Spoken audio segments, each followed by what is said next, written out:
Quiero saludar a Humberto Lacaflor, analista económico y periodista, y a Franklin Pareja, analista político, sobre lo que está pasando en el país. Los voy a saludar a ambos para conocer esto que hace un momento hablábamos con Humberto Claros, que decía que prácticamente el 4 va a ser el bloqueo de caminos.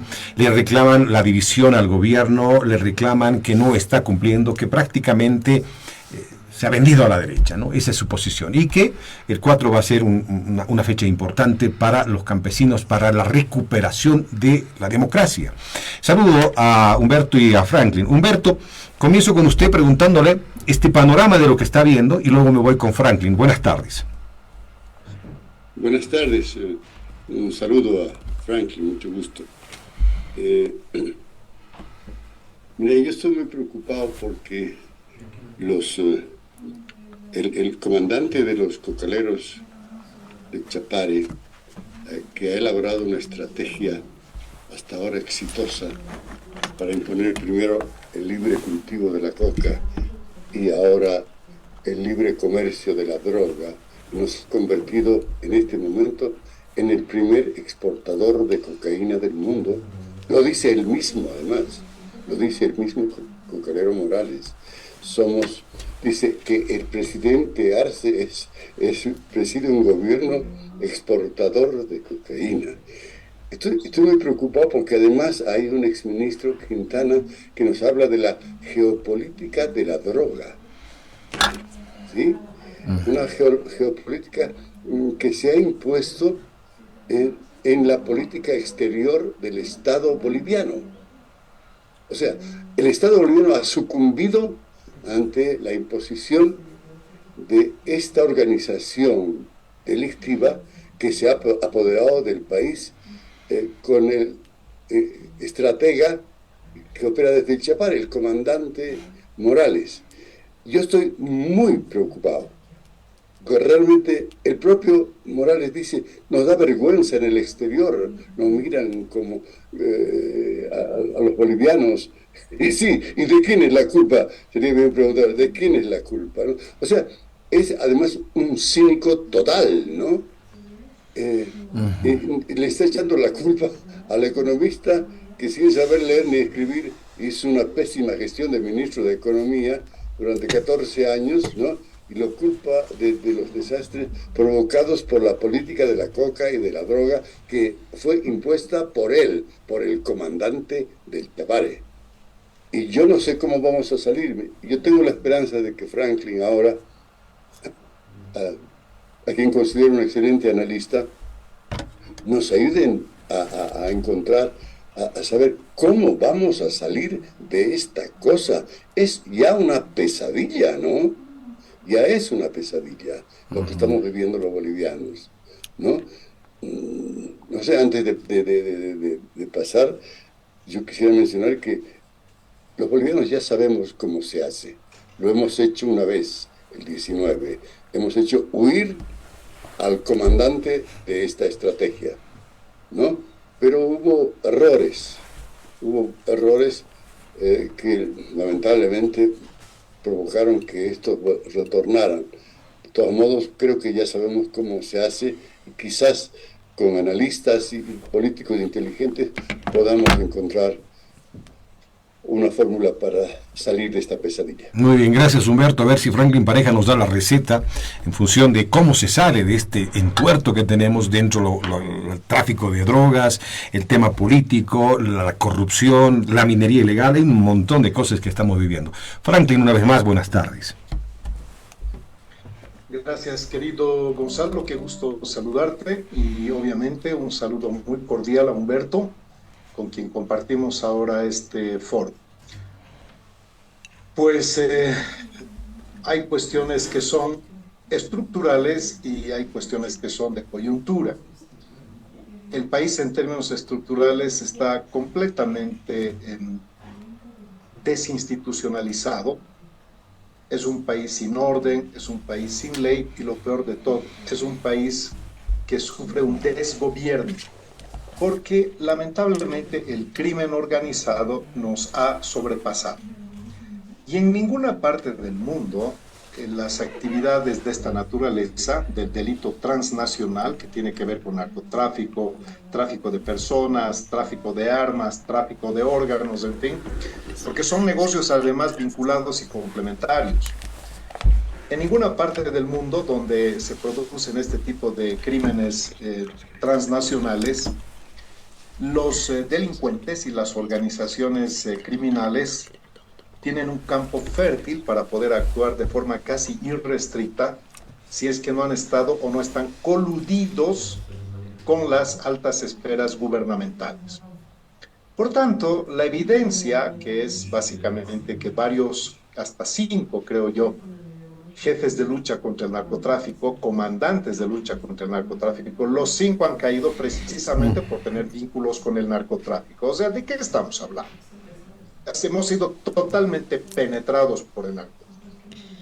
Después, tú sabes que capturan reos, delincuentes de segundo, tercero, cuarto nivel. Esta mañana con mucha, hasta ya me produce gracia, escuchaba al comandante de lucha contra el narcotráfico, al actual, decir, hemos capturado, en plan de hipérbole lo voy a decir, ¿no? Mansiones, haciendas, autos de alta gama, granadas, animales exóticos, es decir, han capturado todo, menos a la cabeza del narcotráfico. O sea, capturan todo para dar la sensación de que están haciendo un trabajo que en términos de escala y de volumen económico es ínfimo. Eso debe ser como un pelo al gato o una raya al tigre para Marcet. Y el hombre definitivamente se ha hecho la burla de nuestras fuerzas policiales y de una autoridad de muy pocas luces, llamándolos jumentos. Y la realidad patética es que el país realmente no da señales de tener vías institucionales de poder resolver sus problemas. Y claro, quien en su momento más bien ha sido el que ha incentivado y motivado a una desregulación de la producción de la coca y de la expansión de la frontera para las plantaciones que han invadido inclusive reservas que son reservas naturales, tiene el tupé de venir a hacer una serie de observaciones y críticas de una forma, y las palabras de Humberto son correctas, de un cinismo pero inefable. Ahora, cuando uno habla de esto, dice, ¿y qué se puede hacer? Bueno, no se puede hacer realmente nada en plan de parche, Gonzalo. Yo creo que hay 3 cosas que en el país son absolutamente indispensables para la reconducción del país. Porque hoy es Marcet, mañana va a ser otro, pasado otro, la minería hace lo que le da la gana, la minería ilegal está envenenando las tierras, los ríos, en fin. Los avasalladores de tierras están sin límite por todo lado, coludidos con nuestras instituciones que deberían preservar la legalidad. Y encima de todo, ahora tenemos un tribunal constitucional que generalmente, lejos de defender la institucionalidad constitucional, la destroza en el país. Todos los bolivianos no tenemos dónde acudir, dónde canalizar la protesta y cómo generar iniciativas en los espacios formalmente instituidos. Al haberse anulado la posibilidad de la intermediación formal que tiene la sociedad en sus espacios naturales, que son la justicia, las fuerzas del orden, el órgano ejecutivo, la interpelación, la deliberación, la fiscalización, todo eso se anuló. Entonces los bolivianos no tienen ningún resquicio para poder hacer eco de su indignación y mucho menos de su demanda. Por tanto, ¿qué cosas identifico yo que son necesarias restituir en el país? En mi criterio, hay que restituir el sistema de partidos políticos. Porque si no funciona el sistema de pesos y contrapesos que naturalmente tiene que estar dado por la separación de los órganos del Estado, ese es el primer nivel de equilibrio de poder. El segundo nivel de equilibrio de poder son los partidos políticos. Bolivia es un país que vive un espacio monopartidista, por lo tanto no hay equilibrio de poder en términos de fuerzas políticas. Se extingue los pesos y contrapesos del Estado, se extingue los equilibrios partidarios y finalmente la disputa baja al nivel regional. Y donde hoy por hoy se está llevando y se está librando la gran batalla es en las regiones. ¿Y cuál es la región que más musculatura demuestra? Es Santa Cruz. Y por eso la agreden, la vilipendian, la atacan, la acusan de todo y asocian a Santa Cruz con una pequeña élite gobernante y poderosa, pero que no representa en sí misma el pensamiento y sentimiento cruceño. Por tanto, ¿qué habría que hacer? Ya tenemos que ir empezando a hablar de cosas concretas. Uno de los aspectos que necesita Bolivia es la reconstitución del sistema de partidos políticos, porque tenemos sistema político, pero no tenemos sistema de partidos. Y las agrupaciones han resultado ser un fiasco total, porque son totalmente indefinidas, confusas y difusas. Tú no sabes quién es quién en una agrupación ciudadana. Pero cuando tú te afilias a un partido político, sabes que tienes una identidad, tienes fundamentos filosóficos y tienes principios ideológicos. Nada de eso existe en Bolivia. Entonces, estos grupos que intentan generar una unidad para vencer al adversario actual, ya parten mal, porque se unen entre moros y cristianos. Yo creo que hay que buscar unidades entre aves del mismo plumaje. Liberales con liberales, izquierdistas con izquierdistas, centristas con centristas y empezar a generar un marco de definición más clara para construir una alternativa política. Por tanto, primer punto, restitución del sistema de partidos políticos, no como se está haciendo ahora, sino como se debe hacer en un sentido de mediano y largo plazo. Eso no va a suceder para el 2025 y pasan los años y nadie hace esa labor. El segundo punto, Bolivia es un país que en la Constitución tiene el régimen de autonomías. Y algunos ya hablan de federalismo pensando que las autonomías no son suficientes. Pues no, las autonomías simplemente no han funcionado, ni el 3%. Por lo tanto, no es que el federalismo es la panacea o es la solución mágica. Lo que tiene que haber es el despegue del régimen autonómico para desconcentrar el poder y desconcentrar los recursos económicos y quitarle al centralismo ese carácter hipercentralista e hiperpresidencialista que paradójicamente es peor que el pasado. Y el tercer elemento, la madre de todas las batallas, la reforma del sistema judicial. Todos estos problemas que ocurren es porque no nos tenemos ni no nos brindamos a nosotros mismos un sistema judicial medianamente probo, medianamente razonable. Tenemos probablemente el sistema judicial más vomitivo, el mayor excremento que hoy existe en el país es nuestro sistema judicial. No imparten justicia, imparten aberraciones. Entonces, mientras no tengamos un sistema judicial, que es la última línea de defensa del Estado de Derecho, hoy Bolivia es prácticamente un Estado inconstitucional de no derecho y por eso tenemos el crimen organizado que puede hacer lo que le da la gana, porque tenemos un país completamente desestructurado. Muy bien, gracias Franklin, pero tengo la consulta a propósito de lo que decías de esto de restituir y reconstruir también esto que está en falencia. Le pregunto a Humberto Lacaflor, hablaba del tema de la reforma judicial, la justicia, pero tiene que ver con esto también, Humberto, y usted nos va seguramente a dar su mirada, sobre la revisión del padrón electoral. Se está hablando de elecciones. ¿Qué va a pasar con este padrón electoral? ¿Quién está en este momento manejando el levismo, el arcismo? ¿Hacia dónde nos están conduciendo? Si en este momento son las masas de alguna manera, sin un liderazgo claro, que están avanzando y cometiendo muchos errores. ¿Cómo se va a llevar adelante esto desde la mirada de Humberto Lacaflor, desde el manejo del padrón electoral para la reconstrucción de lo que viene?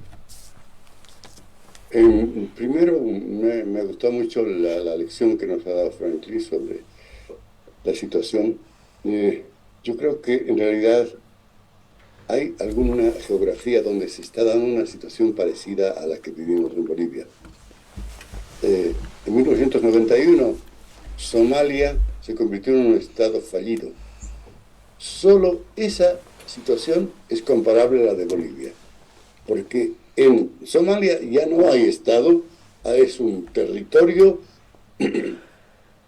por el que transitan todas las mafias que te puedes imaginar, que es en realidad para eso que han logrado llevar al fracaso y a la inexistencia del Estado de Somalia. Porque fíjate aquí al lado, en Argentina, una crisis terrible, terrible, terrible, pero no está destruida la justicia, no está tomada la policía, no está tomada las Fuerzas Armadas. Acá está tomado todo, absolutamente todo, ¿no? Y yo pienso que tendríamos que considerar eso. Me gusta ese análisis que hace Franklin del asunto de los partidos. Y respecto de qué hacemos con la situación electoral, han habido novedades. A mí me ha sorprendido gratamente, ¿no? Aunque no logro entender las razones, por las cuales el Tribunal Electoral ha decidido pedir una auditoría del padrón a la Unión Europea. Me encanta la idea, ¿no? Ahora, sospecho que va a abrir.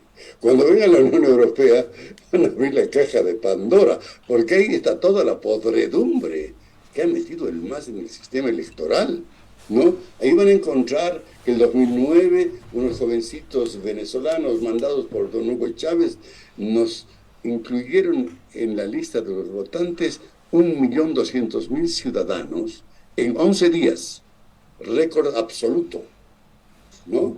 Van a encontrar que gracias al asesoramiento de los cubanos, los bolivianos que viven en el exterior y que a veces ni se enteran de que hay elecciones, ¿no?, votan sin saberlo en Bolivia.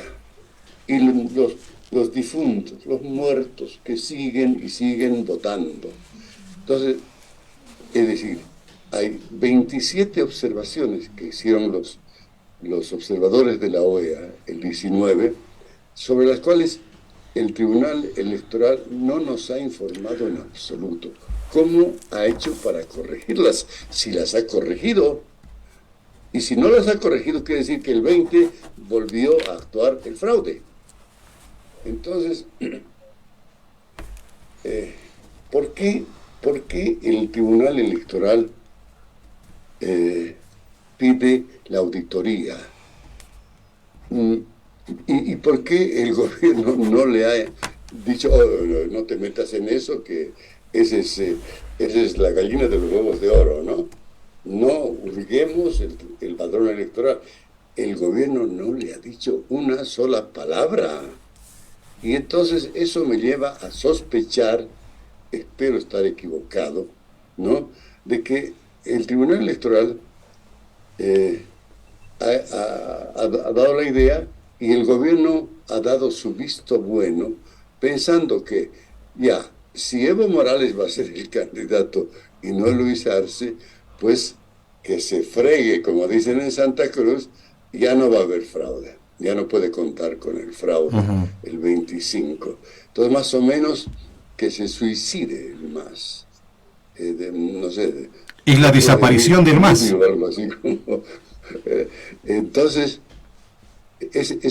me llena de ilusión la auditoría, me llena de ilusión. Yo creo que podría demostrar no solamente que hubo fraude el 14, el 19 y también el 20, ¿no? Podría tranquilamente demostrar eso. ¿Hasta dónde van a llegar? No han dado fecha, no he escuchado, de repente ustedes saben, a Musk,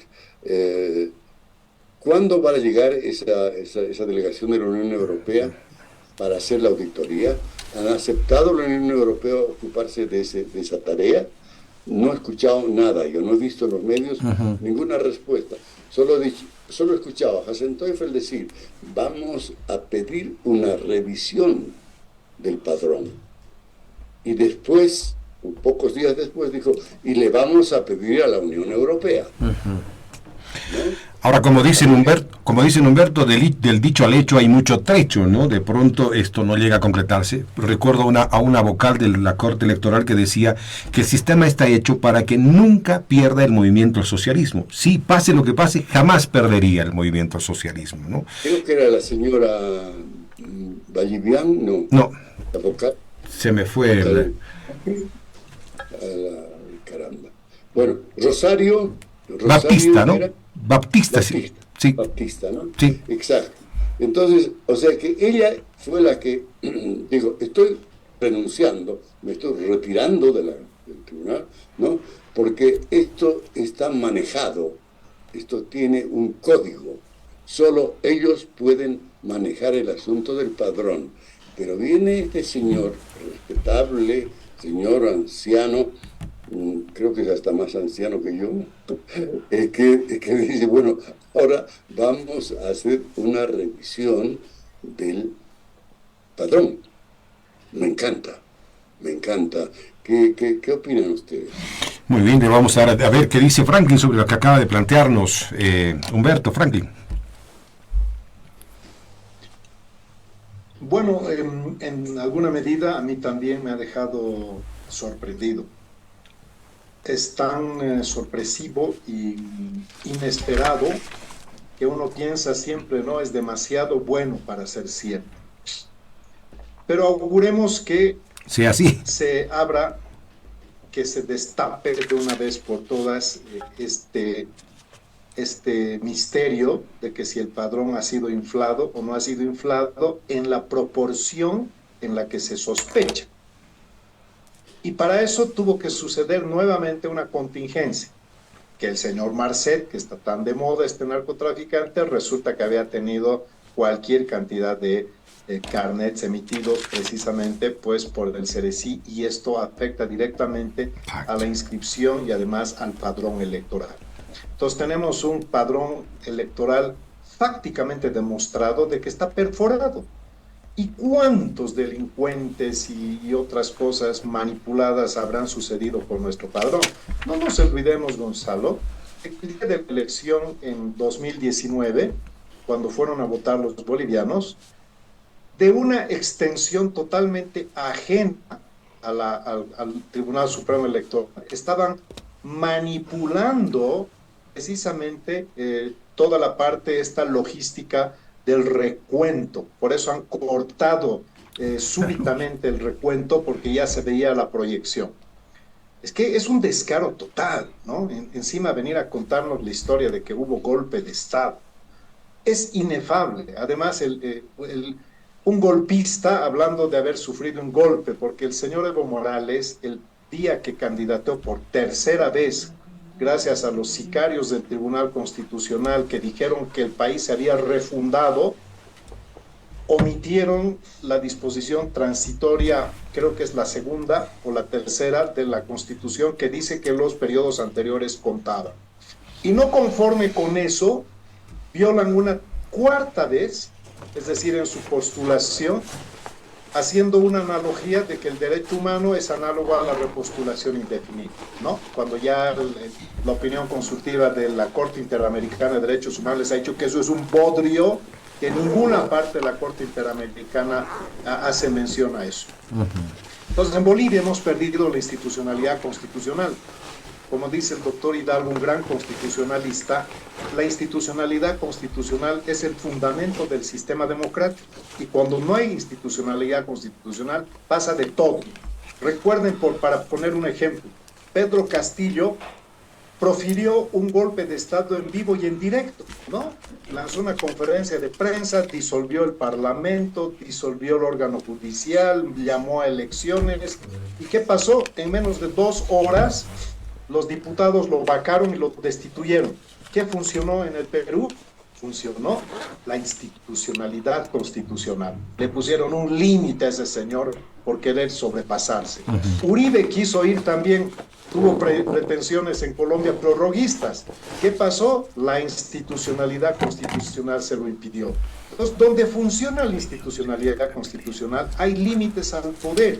Pero en Bolivia, lo que sucede es que la Constitución pareciera que se interpreta para dar poderes ilimitados.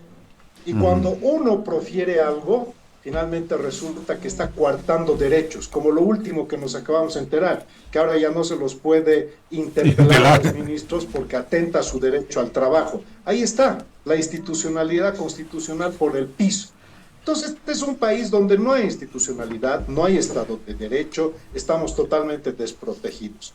Así que no hay soluciones mágicas, hay soluciones profundas y estructurales. Pero eso sí, este gobierno que no crea que con todo lo que está haciendo vamos a actuar como en Venezuela. Los bolivianos son altamente reactivos, irreverentes, defensores de sus derechos. No les aguantan así nomás, no aguantan tiranos, vengan de donde vengan.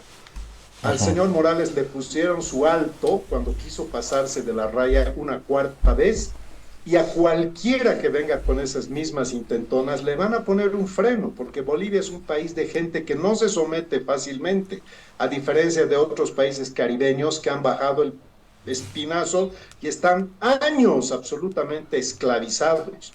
Bolivia es diferente. Yo confío en los bolivianos. Sé que al final de todo va a haber una luz y no vamos a los bolivianos permitir ser sometidos a tanto vejamen y tanta injusticia. Eso es lo que quiero decirte, querido Gonzalo. Entenderás, te había comentado que tengo un compromiso académico. Me despido con un cariñoso abrazo con Humberto, al cual también estimo y sigo bastante. Y a ti te agradezco profundamente por la gentileza de haberme invitado. Será hasta otra oportunidad. Gracias, Frank. Te mando un gran abrazo. Gracias, Frank. Le agradezco mucho a Franklin por su tiempo también. Vemos que tiene ese compromiso. Me quedo con Humberto entonces. Gracias. Gracias. Humberto, termino con esta consulta para también liberarlo. ¿Le han bajado el pulgar ya al gobierno de Luis Arce Evo Morales? Este 4 de septiembre va a ser esto que es el inicio del fin. Este bloqueo que han anunciado los campesinos de la CSUCB afín a Evo Morales va a llevarle a la derrota de Evo Morales. De Luis Arce. ¿Saldrá Luis Arce de esta policrisis que estamos viviendo en este momento? ¿Será que lo quieren sacar a Luis Arce del gobierno y ya no más están decididos a ello? ¿Cómo ve Humberto ese tema? A ver, qué pregunta bien interesante que planteas, querido Gonzalo. Es bien difícil analizar lo que hacen los latinos, los que dicen una cosa y están haciendo otra, ¿no? Por ejemplo, a ver, yo te menciono, el famoso bloqueo del 4 de septiembre anunciado por la CSUCB o por las bases del evismo, el bloqueo del 4 de septiembre, ha sido criticado por Evo Morales. Él ha dicho, no, yo no estoy de acuerdo. Ya sería que el colmo que dijera, yo soy enemigo de los bloqueos. Yo creo que no le da para tanto la cosa, ¿no? Ha dicho eso, pero además ha dicho una cosa que a mí me pone pero muy curioso y quizás hasta esperanzado. Dice que el Tribunal Constitucional Plurinacional, ¿no?, está preparando un fallo por el cual podría decretar que Evo Morales no puede volver a ser candidato. Lo ha dicho el propio Cocalero. Ha dicho, ya se han puesto de acuerdo para proscribirme. Entonces, si resulta que hay todo eso, y si, porque yo trato, como tú me conoces, de agarrar a las noticias y tratar de darle sentido, hilvanarlas y ver si hay alguna cosa. A ver, hoy día, en el periódico La Razón, que lo han convertido en un pasquín, ¿no?, los masistas, hay una declaración del Cocalero que dice que el ejército boliviano habría decidido convertir la novena división, ¿no?, en una especie de guardia pretoriana que actúe en el Chapare, continuando la labor de la dictadura del golpe. O sea, aparte de todo el cinismo y todo eso, nos está diciendo, no queremos ni a la policía ni a las Fuerzas Armadas en el Chapare, ¿sí? Porque ya habían dicho lo de la policía 2 o 3 días antes. No queremos policía. Se atreven a revisar la documentación de nuestros automóviles, de nuestros vehículos. ¿Cómo? ¿Quién les ha dado la autoridad a estos policías de la... Parece que estuvimos escuchando a un catalán hablando del Estado español, ¿no? ¿Quién les ha autorizado a estos de la policía boliviana a venir a ver los documentos de propiedad de los vehículos que tenemos en el Chapare? O sea, no quieren a la policía. Vamos a quemar la policía, han dicho los cocaleros. Vamos a reventarla, ha sido el verbo que han usado. Vamos a reventar a la policía, la vamos a expulsar. Parece que el comandante de la policía no sabe lo que es el Chapare, lo que es el trópico. Lo vamos a rajar a la policía.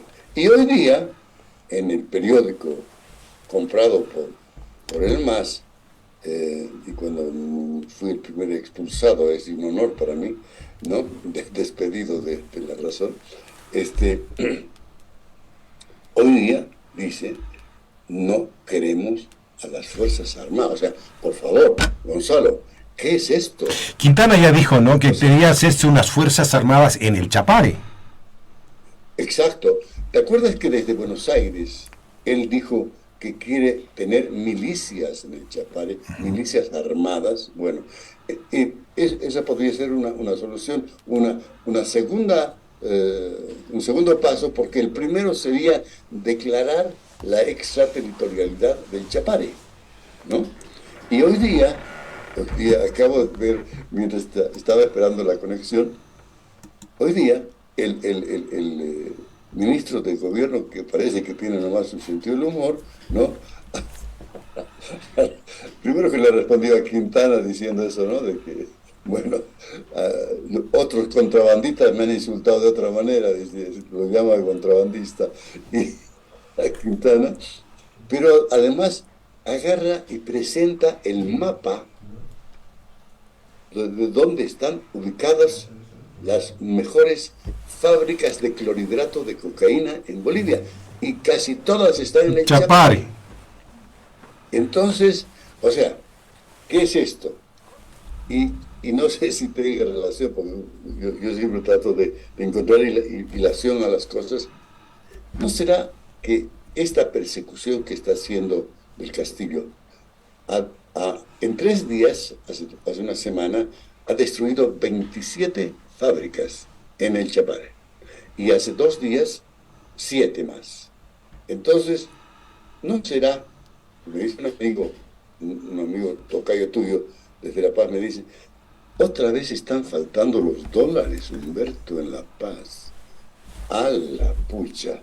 ¿No será consecuencia de eso? O sea, ¿no será que los narcodólares han dejado de llegar? Se han interrumpido la llegada de los narcodólares, querido Gonzalo. ¿Será eso? Entonces, ¿y a dónde vamos a ir? O sea, va a haber un territorio que se va a declarar independiente, ¿no? Como Cataluña, ¿no? Que quieren, van a expulsar a las Fuerzas Armadas, a la policía. Por supuesto, justicia no hay en el Chapare, ¿no? Por favor, ¿no? Debe ser los primeros que han eliminado. Entonces, a ver, ¿qué nos espera? ¿Qué nos espera? Esa exposición que nos ha dado Franklin acerca de lo que hay que hacer, yo pienso que es excelente, pero que habría que comenzar por eliminar este mal, el cáncer que existe en Bolivia. Hay que eliminar a este partido político que se ha convertido en una pesadilla para los bolivianos. Humberto, como siempre, es un gusto saludarlo. Muchas gracias por su tiempo y la espera también. Importante, como siempre, la audiencia siempre escucha y toma en cuenta estas miradas que tenemos de nuestros invitados.